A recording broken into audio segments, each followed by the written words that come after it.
आपल्यासोबत जागतिक बुद्धिबळ स्पर्धेतील विश्वविजेती व नागपूरची कन्या दिव्या देशमुख आहे. दिव्या, सुरुवातीला तो क्षण सांग ज्या क्षणाला तू विश्वविजेती ठरली. काय मुमेंट होती ती?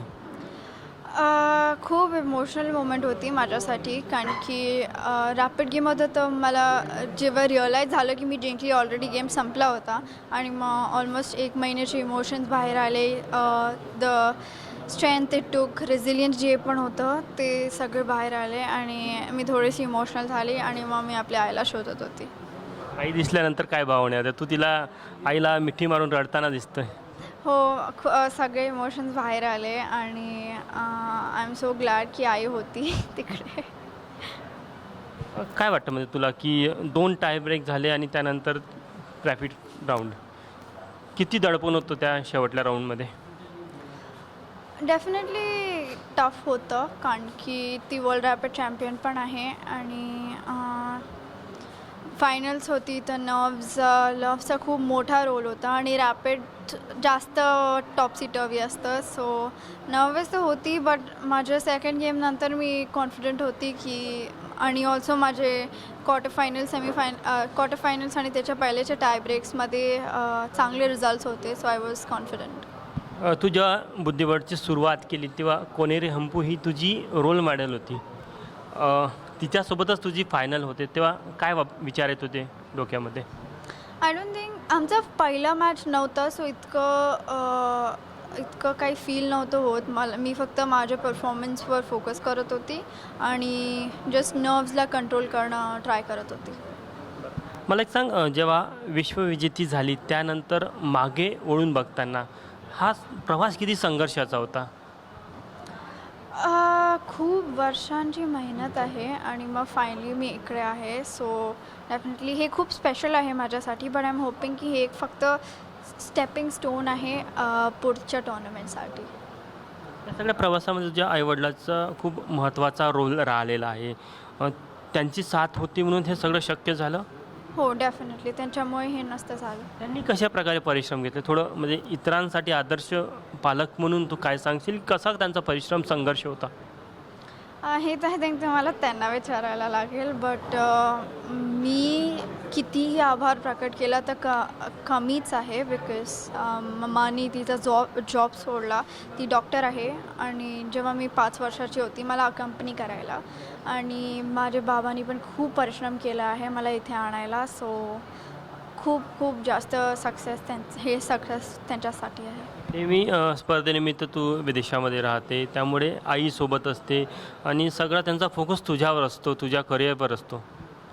हो, तर त्यांच्या परिश्रमाबद्दल आणखी काय सांगशील? सुरुवात एकदम तुला बुद्धिबळचं पहिलं जेव्हा ट्रेनिंगसाठी तुला पाठवायचा तो दिवस आणि आजचा दिवस.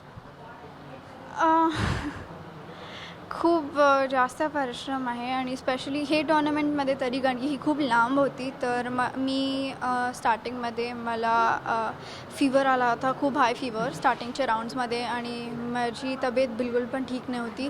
तर मम्मीनी मला ठीक केलं आणि मग त्याच्यानंतर ती माझी पूर्ण काळजी घेत होती. सो तिच्याचमुळे मी इथे आहे.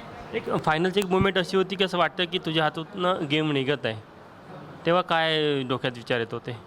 I think at that point time नव्हता माझ्याकडे काही विचार करायला, कारण की गेमवर फोकस करायचं होतं. सो मी सगळे थॉट्सला बाजूला ठेवलं आणि जस्ट गेमवर फोकस्ड होते.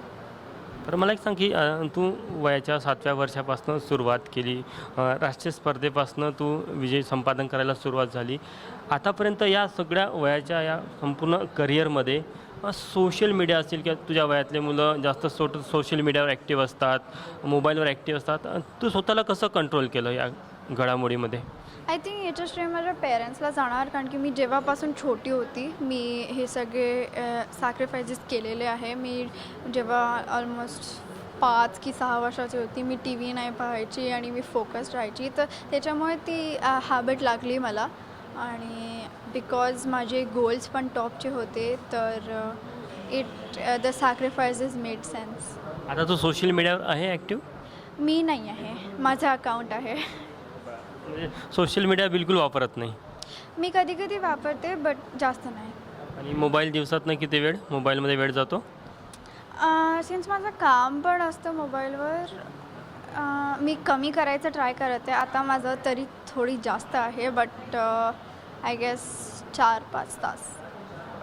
म्हणजे या व्यतिरिक्त अभ्यासात कसा फोकस राहिला तुझा किंवा अभ्यासाला कसा वेळ देता आला तुला या काळामध्ये? आय थिंक अभ्यास खूप इम्पॉर्टंट आहे, ॲटलिस्ट माझ्यासाठी तरी. आणि मला अभ्यास आवडतोच, बट अनफॉर्च्युनेटली चेस इतका टाईम घेतो माझ्याकडे टाईम नसतं. बट मला डेफिनेटली कंटिन्यू करायचं आहे आणि अभ्यासात पण होपफुली सक्सेस मिळेल. मला एक सांग, विश्वविजेते होणं आणि विश्वविजेते म्हणून टिकून राहणं या दोन गोष्टीमधला जो फरक आहे, आता कशा प्रकारे तू या संपूर्ण गोष्टीसाठी तयार आहे? आय थिंक तयारी तर करायला लागते आणि आता माझ्याकडे टाईम नाही आहे सगळं प्रोसेस करायला. सो मी आपल्या बेस्ट देणार आणि I will try to hit the top. भविष्यातलं काय ड्रीम आहे तुझं? Definitely world championship. काय सांगशील इतर ज्यांना चेसमध्ये करिअर करायचं आहे त्यांना, जे आता तू त्यांच्यासाठी रोल मॉडेल आहे, त्यांना काय सांगशील? त्यांना मी हे म्हणणार की तुम्ही रिझल्ट्सवर फोकस नको करा आणि इवन इफ तुम्ही फेल झाला, कीप गिविंग युअर बेस्ट. आणि तुम्ही रिझल्ट्स कंट्रोल तसंही नाही करत, so just keep giving your best आणि रिझल्ट्स विल फॉलो यू. नागपूरकरांनी तुझा जो सत्कार केला, काय भावना होत्या त्या मुमेंटच्या? खूप छान भावना होते. मी इतके लोकांना एक्सपेक्ट नव्हतं केलं. सो डेफिनेटली मी खूप आभार प्रकट करणार चाहते त्यांच्यासाठी आणि मला पाहून खूप छान वाटलं. धन्यवाद. ABP माझाशी बोलताना. तर ही होती दिव्या देशमुख. कॅमेरामॅन अतुल हिडेसह तुषार कोहळे, ABP माझा, नागपूर. ABP माझा, उघडा डोळे बघा नीट.